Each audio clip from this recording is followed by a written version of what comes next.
کچھ خبریں عالمی منظرنامے سے۔ امریکہ نے ڈرون ہتھیاروں کی فراہمی کو مسترد کرتے ہوئے بھارت کو وارننگ جاری کر دی۔ امریکہ نے بھارت کو $3 ارب کے ڈرون کی فروخت روک دی۔ جون 2023 میں طے پائے جانے والے معاہدے کے تحت سی گارڈین MQ-9A امریکہ نے 31 اور اسکائی گارڈین ڈرون ہندوستان کو فراہم کرنے تھے۔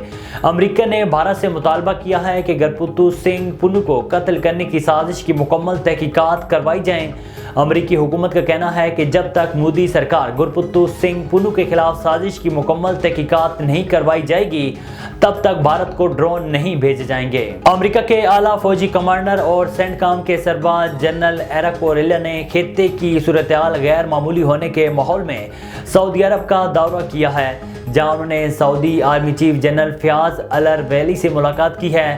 عرب میڈیا کے مطابق سعودی وزارت دفاع کے بیان میں کہا گیا ہے کہ دونوں مملکتوں کے اس اعلیٰ سطح کے عسکری رابطے کے دوران دو طرفہ تعلقات، معاہدات اور تعاون کے موضوعات پر تبادلہ خیال کیا گیا۔ متحدہ عرب امارات کے دفتر خارجہ نے کہا ہے کہ امارات کی ثالثی کے نتیجے میں روس اور یوکرین جنگی قیدیوں کے تبادلے پر رضامند ہو گئے ہیں۔ خبر رساں ادارے کے مطابق الامارات الیوم کا بتانا ہے کہ اماراتی دفتر خارجہ کی جانب سے جاری بیان میں کہا گیا ہے کہ ہماری کوششوں کی بدولت روس اور یوکرین جنگی قیدی رہا کرنے پر رضامند ہو گئے۔